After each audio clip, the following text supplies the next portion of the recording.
Assalamualaikum warahmatullahi wabarakatuh. Halo adik-adik, perkenalkan sebelumnya nama kakak Rizky Putri Kusuma. Di sini kakak akan menjelaskan materi mengenai data dan pengukuran. Nah, sebelumnya adik-adik, apakah ada yang tahu apa itu data? Ayo, ada yang tahu tidak apa itu data?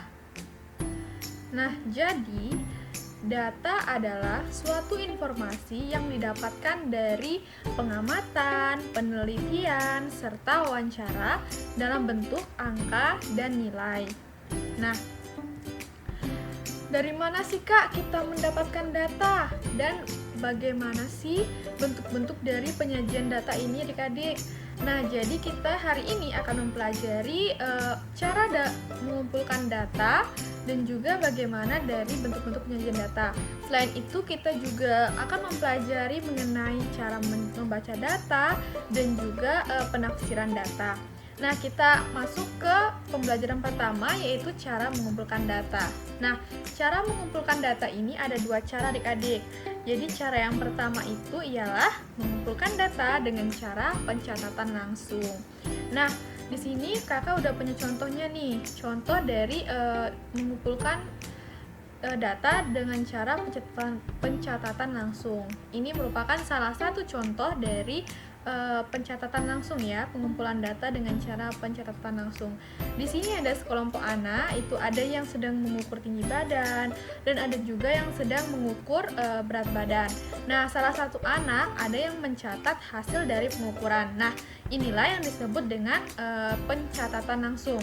Cara mengumpulkan data dengan pencatatan langsung yaitu dalam bentuk pengamatan tinggi badan dan juga berat badan. Nah, selain dari contoh cara pengumpulan data dengan cara pencatatan langsung ini, selain pengamatan, itu juga ada dengan cara melalui wawancara. Nah, wawancara ini dilakukan oleh minimal 2 orang ya. Jadi, yang satu menanyakan, yang satu menjawab. Nah, si penanya akan mencatat hasil dari jawaban penjawab. Nah, ini merupakan salah satu contoh dari cara pengumpulan data dengan cara pencatatan langsung. Nah, selanjutnya cara yang kedua apa Kak? Nah, cara yang kedua ini cara mengumpulkan data dengan cara mengisi lembar isian. Nah, jadi ini ada contohnya. Jadi nanti seseorang itu akan memberikan lembar jawaban, lembar isian. Nah, adik-adik akan disuruh mengisi. Nah, isian yang adik-adik isi itulah nanti disebut dengan data. Nah, jadi data yang adik-adik tulis nanti, isian yang adik-adik tulis ini akan dirangkum. Nah, dirangkum ini dalam bentuk penyajian data yang akan kita pelajarin selanjutnya. Nah, ini merupakan salah satu contoh dari mengumpulkan data dengan cara mengisi lembaran isian. Nah, adik-adik, kita masuk ke pembelajaran selanjutnya. Setelah kita tahu cara mengumpulkan data, maka kita akan mempelajari tentang penyajian data. Bagaimana sih bentuk-bentuk dari penyajian data tersebut? Nah, bentuk-bentuk dari penyajian data tuh adik-adik ada banyak ya. Ada dalam bentuk tabel, ada yang dalam bentuk diagram batang, diagram garis, kurva, terus ada dalam bentuk lainnya. Nah, kita akan mempelajari dua bentuk saja hari ini, yaitu tabel dan yang satu lagi itu dalam bentuk diagram batang. Nah, ini merupakan yang pertama kita akan mempelajari dalam bentuk tabel. Ini merupakan contoh dari tabel ya adik-adik. Kita bisa lihat di layar bahwa ini merupakan tabel berat badan siswa kelas 4. Ini merupakan jenis contoh tabelnya. Ada kolom berat badan dan kolom jumlah siswa. Nah, jadi setelah melihat layar sebelumnya tadi, apa yang kamu ketahui mengenai tabel tersebut adik-adik? Nah, iya. Jadi tabel itu merupakan penyajian data dalam bentuk kolom. Tadi kan telah adik-adik lihat ada kolom mengenai tinggi badan dan ada kolom mengenai banyak siswa. Nah, jadi tabel itu penyajian data dalam bentuk kolom. Nah, apa sih guna dari penyajian tabel ini? Nah, ini berguna untuk pengklasifikasian data ataupun untuk pengkelompokan data. Nah, jadi dengan adanya tabel ini, adik-adik akan semakin mudah dalam melakukan pengelompokan data. Nah, bagaimana sih Kak langkah-langkah dalam menyajikan data dalam bentuk tabel? Nah, adik-adik, kita akan mempelajari bagaimana langkah dari menyajikan data dalam bentuk tabel tersebut. Nah, jadi di sini Kakak udah ada soal nih. Soalnya itu berikut merupakan data tinggi siswa dalam sentimeter kelas 4 SD Kembang Mas. Nah, di sini udah ada data-datanya, yaitu ada angka 125, 130, 135, 140, 145 hingga angka terakhir yaitu 145. Di sini adik-adik disuruh sajikanlah data tersebut dalam bentuk tabel. Nah, bagaimana Kak langkah pertamanya? Nah, jadi langkah pertama yang akan kita lakukan yaitu kelompokkanlah data secara berurut. Adik-adik boleh dari urutan yang terkecil ke terbesar ataupun dari yang terbesar ke terkecil. Nah, di sini kita akan mulai dari urutan yang terkecil terlebih dahulu ya. Kita lihat di sini angka yang paling kecil itu angka berapa adik-adik? Nah, iya, angka yang paling kecil itu angka 125. Di sini kita hitung sama-sama, angka 125-nya ada berapa? Ada 1, 2, 3. Jadi di sini angka 125-nya itu ada 3. Nah, langkah selanjutnya kita tulis nih adik di sini. Di sini kita tulis kelompokkan data secara berurut, kita tulis 125-nya ada 3. Kita hitung ya, 1, 2, 3. Kemudian kita lihat angka berurut setelah 125 itu angka berapa? Nah, iya, angka 130. Ini angka 130, kita hitung sama-sama ya. 130-nya ada berapa? Ada 1, 2, 3, 4. Nah, jadi angka 130 itu ada 4. Kita tulis kembali di sini bahwa 130-nya itu ada 4. Ada 1, 2, 3, dan 4. Nah, kemudian angka berapa nih adik? Iya, angka 135. Kita hitung sama-sama ya, angka 135-nya ada berapa? Ada 1 dan 2. Jadi angka 135-nya ada 2. Kita tulis kembali di sini, angka 135-nya ada 2. Kemudian angka selanjutnya kita lihat angka berapa selanjutnya? Itu ada angka angka 140. Kita hitung sama-sama ada berapa? Ada 1, 2, 3, 4, 5, 6. Jadi angka 140-nya itu ada 6. Kita tulis kembali. 1, 2, 3, 4, 5, 6. Nah, angka selanjutnya itu ada angka selanjutnya itu ada angka terakhir yaitu 145.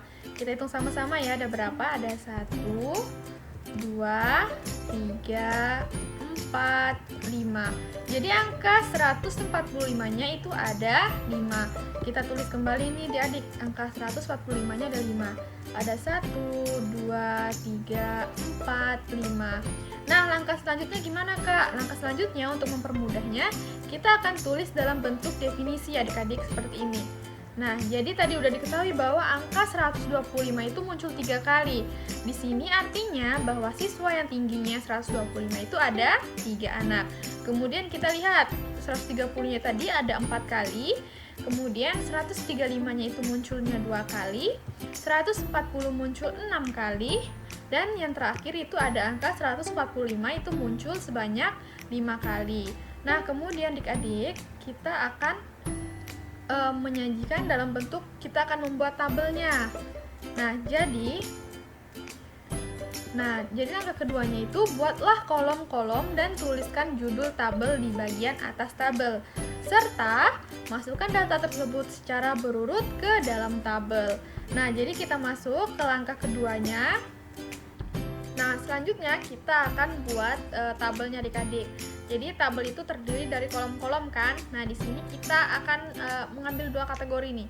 Ada tinggi badan dan juga ada banyaknya siswa, sehingga kita akan membuat 2 kolom.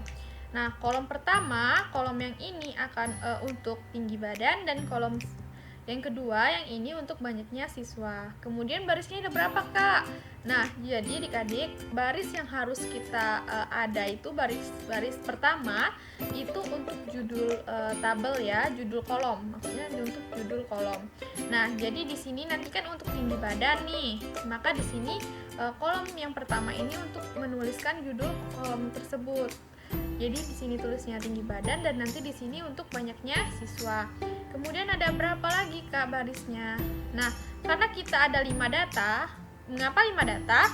Itu karena kita tinggi badan yang kita catat itu ada 125, ada yang tinggi badannya 130, 135, 140 dan 145. Sehingga data yang akan kita catat itu ada 5.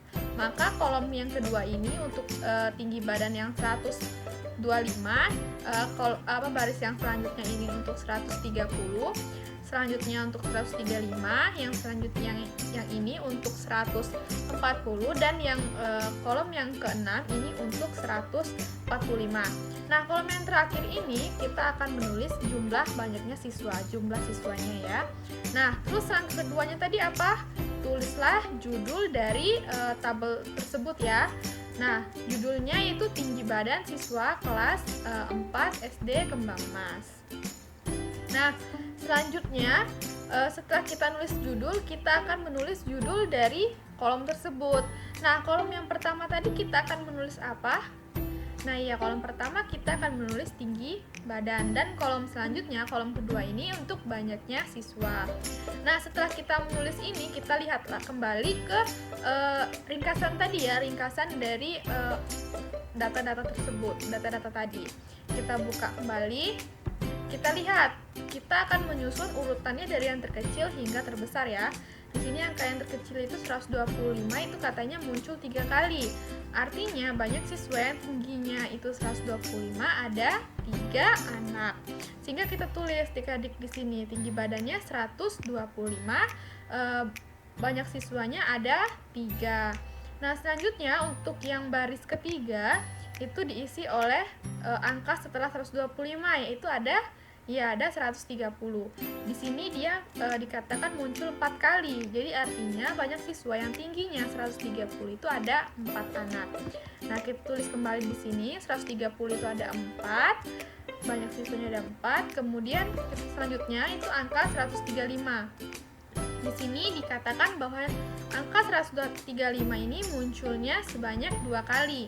Artinya banyak siswa yang tingginya 135 itu ada 2 anak. Kita tulis ya, 135 itu ada 2. Kemudian selanjutnya untuk angka 140 itu munculnya berapa? Ya, ada 6 kali. Artinya banyak siswa yang tingginya 140 ada 6 anak. Kita tulis kembali di sini 140 itu ada 6 anak. Kemudian selanjutnya angka 145 munculnya 5 kali. Artinya banyak siswa yang tingginya 145 itu ada 5 anak. Kita tulis di sini 145 itu ada 5 anak. Kemudian yang kolom terakhir kita akan menuliskan jumlah siswa. Kita jumlahin nih 3 ditambah 4 ditambah 2 ditambah 6 ditambah 5. Kita jumlahin banyak siswanya. 3 ditambah 4 7. 7 ditambah 2 ialah 9. 9 ditambah 5 berapa? 15. Oke. Terus 15 ditambah 5 20. Sehingga jumlah siswanya itu ada 20.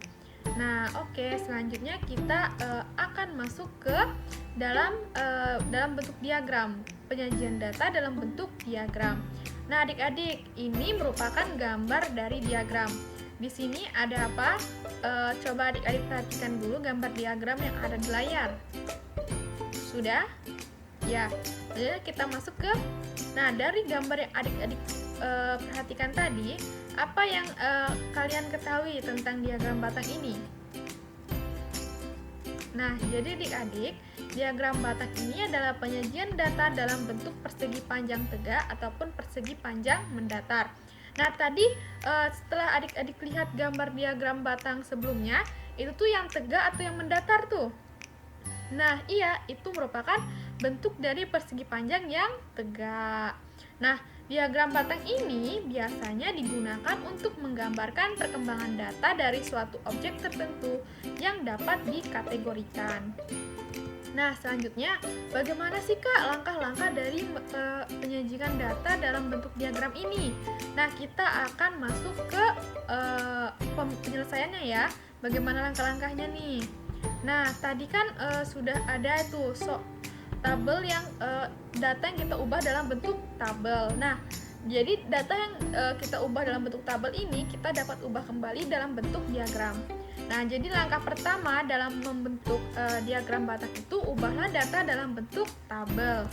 Nah, di sini udah ada tabelnya, ada tinggi badan, banyak siswa, tinggi badannya 125 itu banyak siswanya 3, terus tinggi badan 130 banyak siswanya 4, hingga tinggi badan yang terakhir yaitu 145 dengan banyak siswanya itu ada 5. Nah, setelah kita ubah data dalam bentuk tabel, langkah keduanya yaitu buatlah garis tegak lurus, garis mendatar, di mana ini garis mendatar itu menyatakan jenis data dan garis tegak itu menyatakan banyaknya data.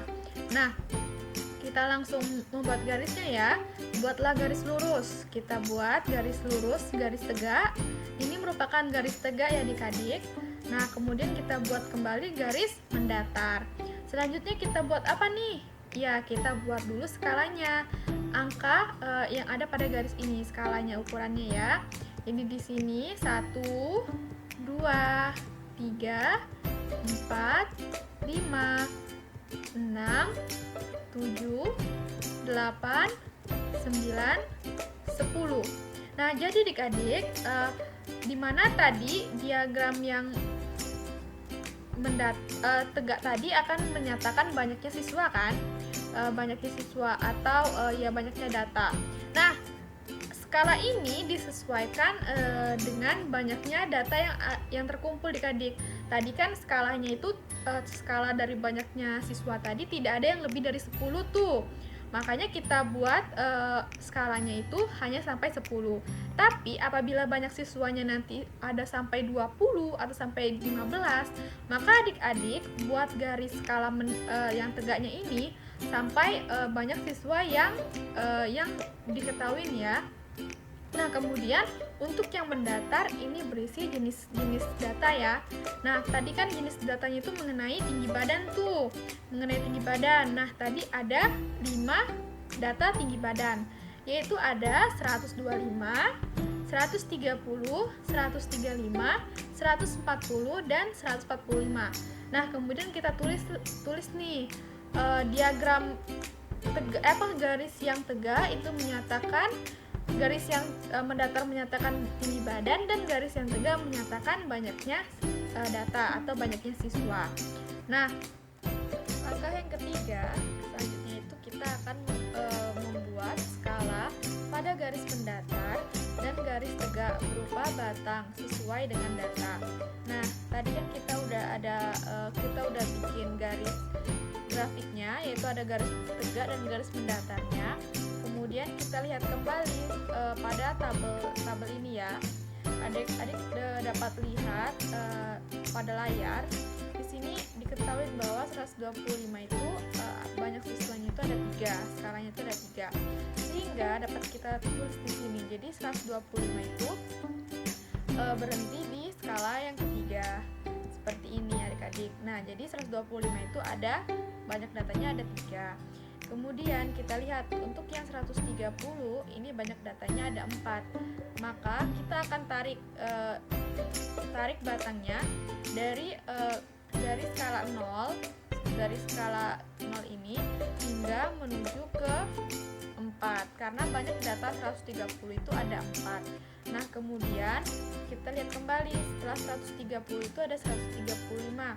Di sini banyak siswanya itu ada 2 atau banyak datanya ada 2, sehingga dapat kita buat batangnya itu seperti ini. 135 itu ada 2. Kemudian untuk yang 140 di sini ada 6, sehingga dapat kita tarik batangnya itu hingga skala yang ke-6. seperti ini. Kemudian untuk yang terakhir yang 145 itu ada 5, sehingga dapat kita tarik batangnya itu sampai ke 5. Seperti ini ya adik. Jadi sudah pada paham kan gimana cara membuat menyajikan data dalam bentuk tabel ataupun menyajikan data dalam bentuk diagram batang. Nah adik-adik, jadi materi selanjutnya kita akan mempelajari mengenai cara membaca bentuk dari penyajian data. Nah tadi kan kita telah mempelajari bentuk penyajian data dalam bentuk tabel dan juga dalam bentuk diagram batang. Nah sekarang kita akan mempelajari mengenai cara membacanya ya. Nah yang kita masuk ke yang pertama, bentuk pertama yaitu dalam bentuk tabel. Di sini sudah ada tabel mengenai tabel berat badan siswa kelas 4. Nah di sini di kolom pertama itu menyatakan berat badan dan kolom kedua itu menyatakan jumlah siswa. Dapat kita lihat di sini bahwa angka 27 ini mempunyai jumlah siswanya 3, sehingga dapat kita baca bahwa berat badan siswa 27 ini, siswa yang mempunyai berat badan 27 ini ada 3 siswa. Kemudian kita lihat kembali di angka 28. Nah di angka 28 ini jumlah siswanya ada berapa adik-adik? Ya ada 5, sehingga dapat kita tuliskan bahwa dapat kita baca bahwa siswa dengan berat badan 28 ini ada 5 siswa. Kemudian kita lihat di angka 29 ini ada berapa jumlah siswanya? Ya ada 5 siswa, sehingga dapat kita baca bahwa siswa dengan berat badan 29 ini ada 5 siswa. Kemudian kita lihat kembali di angka 30. Ada berapa jumlah siswanya adik-adik? Ya ada 4, sehingga dapat kita baca bahwa siswa dengan berat badan 30 itu ada 4 siswa. Kemudian kita dapat lihat di angka yang terakhir itu 31. Kita lihat berapa jumlah siswanya? Ya jumlah siswanya ada 3, sehingga dapat kita baca bahwa siswa dengan berat badan 31 ini ada 3 siswa. Nah seperti ini adik-adik. Dapat kita lihat di keterangan ini bahwa yang pertama, siswa dengan yang berat badannya 27 itu ada 3 siswa. Kemudian siswa yang berat badannya 28 kilo itu ada 5 siswa. Selanjutnya itu ada siswa yang berat badannya 29 kilo itu ada 5 siswa. Kemudian siswa yang berat badannya 30 kilo itu ada 4 siswa. Kemudian siswa yang berat badannya 31 kilo itu ada 3 siswa. Nah, itu merupakan cara membaca data dalam bentuk tabel. Nah, cara membaca data dalam bentuk diagram batang gimana, Kak? Nah, kalau cara membaca data dalam bentuk diagram batang itu tidak jauh berbeda dengan bentuk tabel. Hanya saja pada diagram batang kita melihat batasan tertinggi dari ujung batangnya ini. Dapat kita lihat ya adik-adik pada angka 40 ini. Kita lihat panjangnya itu sampai batas terhabis kuning ini. Berapa itu batasnya adik-adik? Skalanya ada berapa? Ya ada 6. Nah apabila pada tabel tadi kita dapat melihat jenis datanya itu entah itu tinggi badan atau berat badan, kemudian kita lihat kembali banyak datanya atau banyak siswanya. Dalam hal tadi yaitu banyak siswa. Nah, apabila diagram batang ini kita lihat batasan tertinggi dari batang tersebut. Nah, di sini dapat kita lihat 40 tadi kan batasan tertingginya adalah 6, sehingga dapat kita baca bahwa siswa dengan berat badannya 40 kilo ini ada 6 siswa. Begitupun untuk yang 41 kilo ini. Kita lihat batasan tertingginya itu di angka berapa adik-adik? Ya, di angka 12, sehingga dapat kita baca bahwa berat badan siswa dengan berat badan 41 kilo ini ada 12 siswa. Kemudian kita dapat lihat yang 42 kilo. 42 kilo ini batasan tertingginya di mana? Ya, di antara 14 dengan 16, sehingga dapat kita baca bahwa siswa dengan berat badan 42 kilo ini ada 15 siswa. Kemudian kita lihat kembali yang 43 kilo. Batasan tertingginya di angka berapa nih? Ya, di angka 18 ya, yang tertinggi ini ya. Nah, sehingga dapat kita baca bahwa siswa dengan berat badan 43 kilo ini ada 18 siswa. Kemudian dapat kita lihat di angka terakhir 44 kilo. Batasan tertingginya di angka berapa? Ya, di antara 8 dan 10. Sehingga dapat diketahui bahwa siswa dengan berat badan 44 kilo ini ada 9 siswa karena dia ada di pertengahan antara 8 dan 10. Nah, dapat kita lihat keterangan di sini ya. Nah, yang pertama itu siswa yang berat badannya 40 kilo itu ada 6 siswa katanya. Kemudian yang kedua itu siswa yang berat badannya 41 kilo itu ada 12 siswa. Selanjutnya siswa yang berat badannya 42 kilo itu ada 15 siswa. Siswa yang berat badannya 43 kilo itu ada 18 siswa. Dan yang terakhir itu siswa yang berat badannya 44 kilo ada 9 siswa.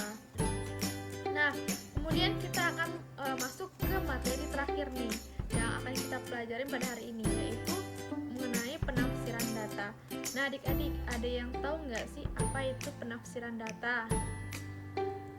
Nah, apa yang kamu ketahui mengenai penafsiran data ini?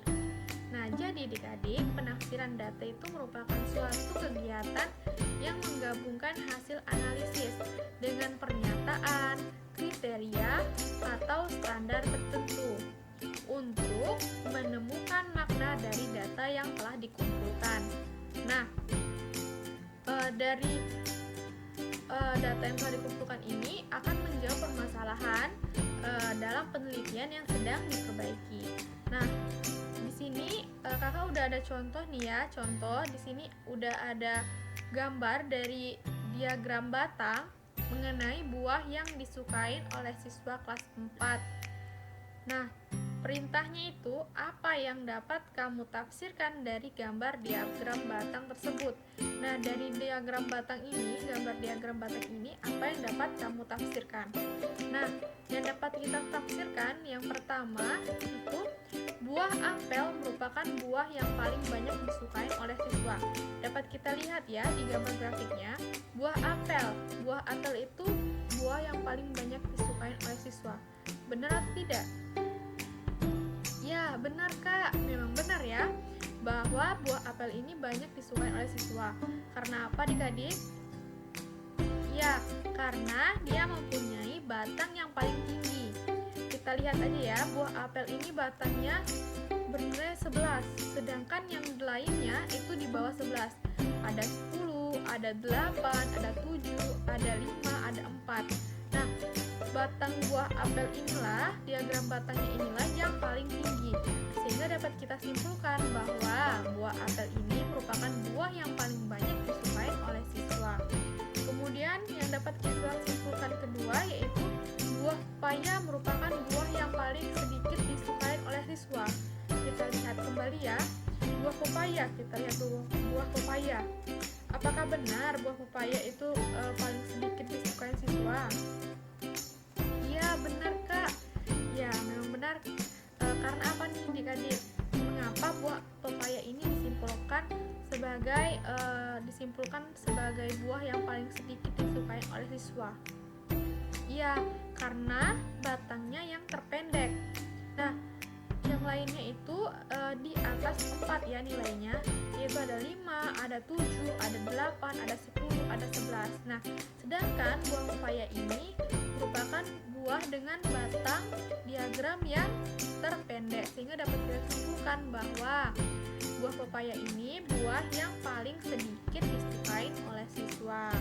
Nah, kemudian contoh yang ketiga, buah anggur lebih banyak disukai dibandingkan buah jeruk oleh siswa. Nah, di sini dapat kita tandain bahwa buah anggur dan lebih banyak disukai dibanding buah jeruk. Kita dapat lihat pada gambar diagram batang. Di sini buah anggur dan buah jeruk. Apakah buah anggur ini lebih banyak disukai dibanding buah jeruk? Ya, benar ya, bahwa buah anggur ini lebih banyak disukai dibanding buah jeruk. Karena apa? Dapat kita lihat dari panjangnya diagram batang. Nah, di sini dapat kita lihat bahwa buah anggur itu lebih tinggi panjang diagram batangnya dibandingkan buah jeruk, sehingga dapat kita simpulkan bahwa buah anggur di sini lebih banyak disukai dari buah jeruk. Kemudian kita lihat contoh keempat. Selisih siswa yang menyukai buah apel dan pepaya adalah 7 siswa. Dapat kita lihat ya adik-adik pada gambar diagram bahwa buah apel dan pepaya ini selisihnya 7 siswa. Nah, di sini kita ketahui bahwa buah apel itu bernilai 11 dan buah pepaya itu bernilai 4 siswa. Sehingga dapat kita kurangin 11 siswa dikurang 4 siswa. Berapa hasilnya? Ya, 11 dikurang 4 ialah 7.